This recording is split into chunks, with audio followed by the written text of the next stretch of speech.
તમારા પૈસા મને આપવા હોય તો ફોર્મ ભર્યા પહેલા આવવું પડે. બરોબર. ફોર્મ ન ભરું, બાકી ફોર્મ ભર્યા પછી કરોડો રૂપિયા આપો ને તો એ ફોર્મ પાછું ખેંચાય નહીં. અને હું જીતતો મારાથી પહેલા જીતતી ઉમેદવાર છું, મારા પૈસા શું કરવા છે?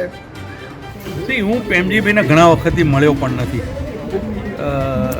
અને એ ચૂંટણી લડે છે એવું મેં થી જાણ્યું છે, પરંતુ આવા બધા આક્ષેપબાજીઓ ચૂંટણીના સમયમાં ચાલ્યા કરતા હોય છે. હું એને બહુ ગંભીર બાબત ગણતો નથી, કારણ કે સ્થાનિક સ્વરાજ્યની ચૂંટણી આગામી દિવસોમાં યોજાવાની છે. 26 એપ્રિલના રોજ મતદાન થવાનું છે અને પ્રજા પોતાના જે જનપ્રતિનિધિ છે તેને પસંદ કરશે. હવે જે ઉમેદવારો છે તેમની પણ જે યાદી છે તે દરેક રાજકીય પાર્ટીઓ દ્વારા બહાર પાડી દેવામાં આવી છે. ઉમેદવારોએ ઉમેદવારી ફોર્મ પણ ભરી દીધા છે. ઉમેદવારી ફોર્મ પાછા ખેંચવાની જે તારીખ છે તે પણ જતી રહી છે.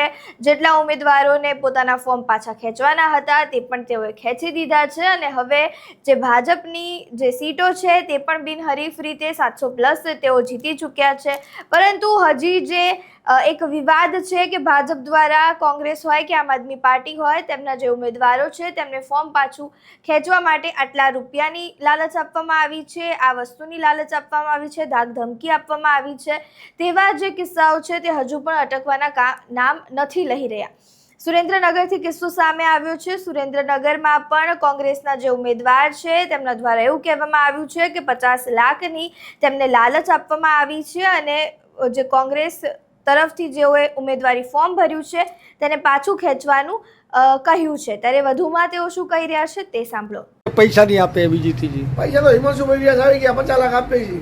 બરોબર. મેં તો નો મેળ પડે, તમારા પૈસા મને આપવા હોય તો ફોર્મ ભર્યા પહેલા આવવું પડે. બરોબર. ફોર્મ ન ભરું, બાકી ફોર્મ ભર્યા પછી કરોડો રૂપિયા આપો ને તો એ ફોર્મ પાછું ખેંચાય નહીં. અને હું જીતતો મારાથી પહેલા જીતતી ઉમેદવાર છું, મારા પૈસા શું કરવા છે?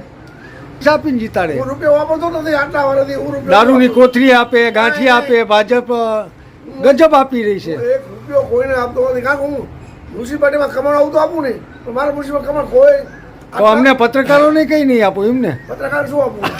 હું કમાવતો તો આપું નહીં ભાઈ. હારા આશીર્વાદ સારા આશીર્વાદ આપ્યા. અને આટલા સમયથી કેટલા ચીફ ઓફિસર આવ્યા હોય 35 વર્ષમાં? હા ઘણા. કોઈ ચીફ ઓફિસર કે પ્રેમજી બેટું. કોંગ્રેસના ઉમેદવાર દ્વારા શું કહેવામાં આવ્યું તે તમે સાંભળ્યું. હવે આ સમગ્ર બાબતને લઈને ભાજપના પણ જે સુરેન્દ્રનગરના જે ભાજપના કાર્યકરો છે, ઉમેદવારો છે તેમની પણ પ્રતિક્રિયા સામે આવી છે. ભાજપના એક નેતાની પ્રતિક્રિયા સામે આવી છે. તેઓ કહી રહ્યા છે કે આવું કોઈ પણ વસ્તુ નથી થઈ, અમે કોઈ પણ પ્રકારની જે લાલચ છે 50 લાખ આપવાની તે નથી આપી. વધુમાં તેઓ શું કહી રહ્યા છે, કોંગ્રેસના જે ઉમેદવાર છે તેના ઉપર શું આક્ષેપો લગાવી રહ્યા છે તે સાંભળો. હું પ્રેમજીભાઈને ઘણા વખતથી મળ્યો પણ નથી અને એ ચૂંટણી લડે છે એવું મેં થી જાણ્યું છે, પરંતુ આવા બધા આક્ષેપબાજીઓ ચૂંટણીના સમયમાં ચાલ્યા કરતા હોય છે. હું એને બહુ ગંભીર બાબત ગણતો નથી, કારણ કે મારી એમની સાથે કોઈ મુલાકાત થઈ નથી. હું એમની પાસે ગયો જ નથી. બરોબર. મને જિલ્લા પંચાયતમાં જ્યારે કલેક્ટર ઓફિસમાં જ્યારે ફોર્મ ભરવા આવ્યા ત્યારે કેમ છો કેમ નહીં થયું છે, તો આ આક્ષેપ ખોટો છે. મારી દ્રષ્ટિએ આવા આક્ષેપો કરવા એ મને લાગે છે બહુ હાસ્યાસ્પદ છે. એટલે આક્ષેપને તમે નકારો છો? સદંતર નકારું છું. અને રાજનીતિમાં આવા પ્રકારે ભારતીય જનતા પાર્ટી તરીકે અમે કોઈ કામગીરી નથી કરતા. અમને તો પ્રજાનો ટેકો છે. એક બાજુ વિવાદો ચાલી રહ્યા છે તો બીજી બાજુ દરેક રાજકીય પાર્ટીઓ દ્વારા પોતાના ઉમેદવારો સાથે પ્રચાર પ્રસાર કરવામાં આવી રહ્યો છે. દરેક ગામે ગામે શહેરે પોતાના જે વોર્ડ છે તે ત્યાં આગળ જઈ રહ્યા છે અને લોકોને મળી રહ્યા છે, જનતા સાથે મળી રહ્યા છે અને તે લોકોની જે સમસ્યાઓ છે તે સમજી રહ્યા છે. તેઓ જ એક વઢવાણથી પણ જે ભાજપના ઉમેદવાર છે તેમનો પણ પ્રતિક્રિયા સામે આવી છે. તેઓ કહી રહ્યા છે કે તેઓ પ્રજાલક્ષી કામો કરશે. વધુમાં તેઓ શું કહી રહ્યા છે તે સાંભળો. વોર્ડ નંબર 10 ભારતીય જનતા પાર્ટીએ 4 ઉમેદવારોને ટિકિટ આપી છે. આ 4 ઉમેદવારો અનુભવી, શિક્ષિત તેમજ લોકોના પ્રશ્નો માટે દોડતા 4 કાર્યકર્તાઓ છે, જેમાં જસુબેન ઈશ્વરભાઈ વેગડ, સોનલબેન ભરતભાઈ દવે, નિખિલભાઈ ચાપાનેરી અને ભાવેશ રતિલાલ પ્રજાપતિ.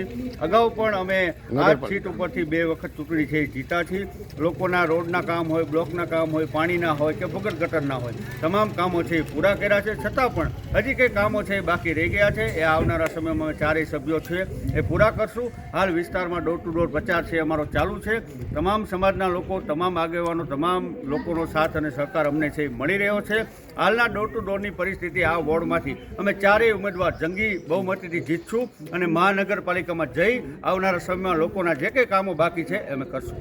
આગામી પાણી સમયસર આપશો એવી બધા લોકોની વિનંતી છે. હાલ પાણી એક નહીં ને એક દિવસ આવે છે. અમે એવો પણ આ મહાનગરપાલિકા બન્યા પછી પ્રયત્ન છે કરવાના છીએ કે વિસ્તારમાં એક અલગ ટાંકી બને, જેથી કરીને પાણીનું જે વિસ્તાર વધી રહ્યો છે એટલા માટે થઈ પાણીની સમસ્યા છે એ સર્જાય છે, પણ એનો પણ અમે નિકાલ આવનારા સમયમાં કરશું.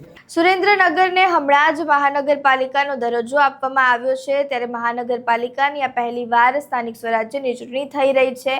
ત્યારે સુરેન્દ્રનગરમાં ત્રિપાંખીયો જંગ જામ્યો છે. આમ આદમી પાર્ટી, ભાજપ, કોંગ્રેસ દરેક ઉમેદવારો ત્યાં આગળ ઊભા છે.